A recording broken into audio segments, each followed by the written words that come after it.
कहानी है रामपुर गांव की, जहाँ के मर्द महिलाओं को हमेशा नीचा दिखाने की कोशिश में रहते। अरे अभी तक खाना नहीं आया, क्या मुझे एक और शादी करने की जरूरत है? नहीं जी नहीं, ऐसा मत करना, वरना मैं कहाँ जाऊंगी? खाना लेकर मैं अभी आई जी। गांव की पंचायत में भी फैसले हमेशा औरतों के खिलाफ ही रहते। मैं जो फैसला सुनाता हूँ वो भगवान की आज्ञा होती है। इस लड़के ने अपने मन से शादी करके अच्छा नहीं किया। लड़के को घर भेज दो और इसकी शादी इसकी जाति की किसी लड़की से करवा दो, लेकिन ये लड़की, इसे तो गांव के बाहर निकाल दो। नहीं नहीं जमींदार साहब, ये क्या बोल रहे हैं? ऐसा नहीं हो सकता। मेरी बेटी मासूम है, इसे अच्छे बुरे की समझ नहीं है। अरे कहाँ जाएगी ये बेचारी? कहाँ जाएगी? इतनी चिंता है तो पूरे परिवार का गांव निकाला कर देते हैं। बेचारे पूरे बसे बसाए परिवार को गांव छोड़ना पड़ता है। चाहे जो हो, अगर बेटियों को कंट्रोल नहीं कर सकते तो गांव में रहने का कोई मतलब नहीं है। यहाँ औरतों को दब कर रहना होगा। कोई भी अपने हिसाब से कुछ नहीं कर सकता, सब ईश्वर की मर्जी से ही होगा। तभी गांव का एक आदमी दौड़ा दौड़ा आता है। सरपंच साहब, जमींदार साहब, वो कालिया है ना, उसकी बेटी पढ़ने के लिए शहर जा रही है। अच्छा, ये कब हो गया? और कालिया की हिम्मत कैसे हो गई ऐसा करने की? लेकर आओ उसे और उसकी बेटी को।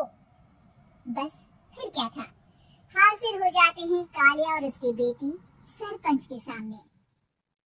और कालिया, ये क्या सुनने में आ रहा है? बेटे को इंजीनियर बना रहा है तू?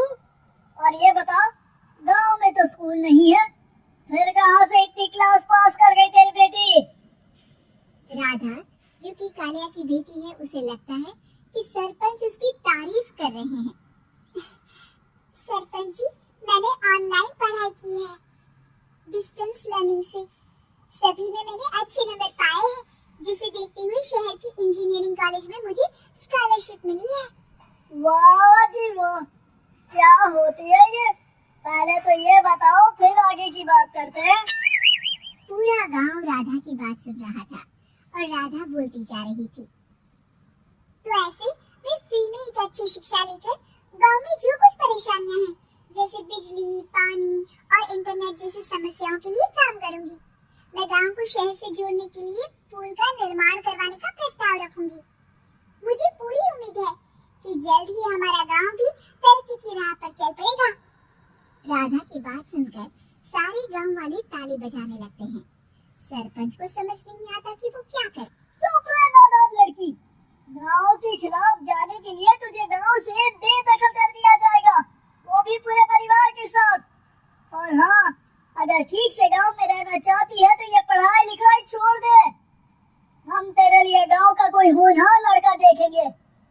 तभी गांव का एक आदमी बोल पाता है, अरे नहीं नहीं सरपंच जी, राधा बिटिया जो बता रही है, अगर वैसा हो जाए तो हम लोगों को पैसा कमाने के लिए बाहर नहीं जाना पड़ेगा। हाँ जी, और ना ही कोसों दूर पानी के लिए भटकना पड़ेगा। हमारे बच्चे भी अच्छी पढ़ाई कर सकेंगे और आगे बढ़ेंगे, ना कि हमारी तरह खेती करते बैठेंगे। क्यों गांव वालों, राधा बिटिया का साथ देना चाहिए ना? सरपंच देखता है कि गांव राधा के साथ है तो वो चुप हो जाता है। वो घर आकर अपने सलाहकार से बात करता है, जो बहुत ही चालाक किस्म का इंसान होता है।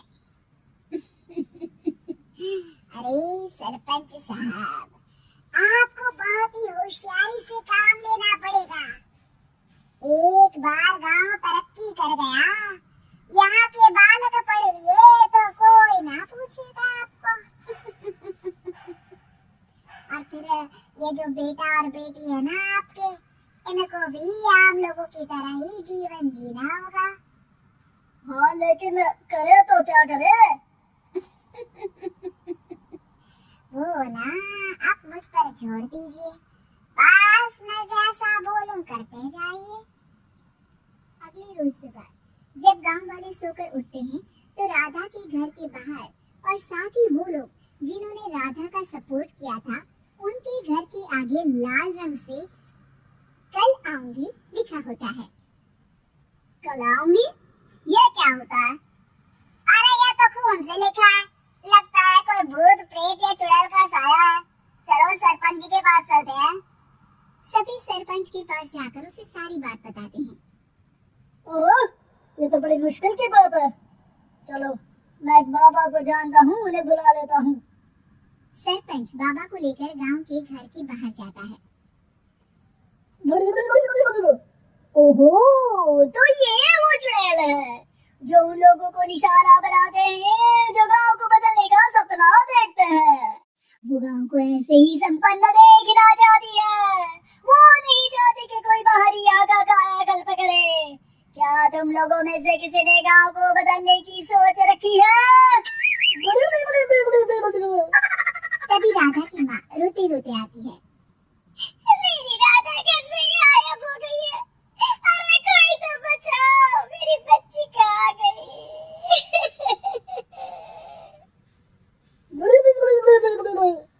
ले गई वो चुड़ैल, तेरी बच्ची को ले गई। अब वो उसे शापित करके छोड़ेगी, उस पर चुड़ैल का साया हो जाएगा। तभी बुरी सी हालत में राधा भी वहाँ आ जाती है। उसके बाल चुड़ैल की तरह फैले होते हैं और कपड़ों में खून लगा होता है। सभी राधा को देखकर डर जाते हैं। माँ, पता नहीं मुझे कौन उठा कर ले गया था। अरे दूर दूर हो जा चुड़ैल, अब हम लोग इस गांव में नहीं रुकेंगे। अरे कैसी बातें कर रहे हैं आप? कल तो आप मेरे भरोसे गांव का हुलिया बदलने, अपने बच्चों को पढ़ाने और तरक्की उन्नति की बात कर रही थी, तो आज क्या हो गया आपको? ये फिर तुम लोगों को बहकाएगी। ये चुड़ैल गांव में आ चुकी है। ऐसे ही ये तुम्हारे घर के बच्चों को भी ले जाएगी। गांव वाले राधा को गांव से बाहर निकाल देते हैं। उसके माँ बाप रोते रहते हैं, लेकिन गांव वाले नहीं मानते।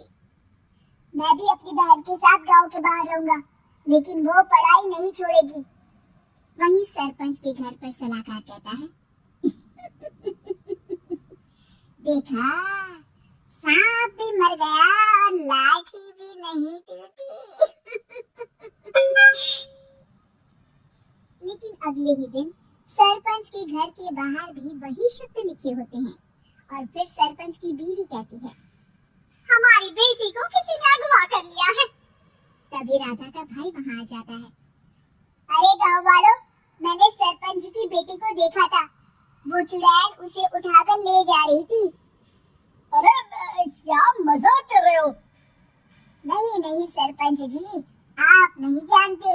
वो चुड़ैल अब आपकी बेटी में आ जाएगी, जैसे राधा के अंदर आ गई थी।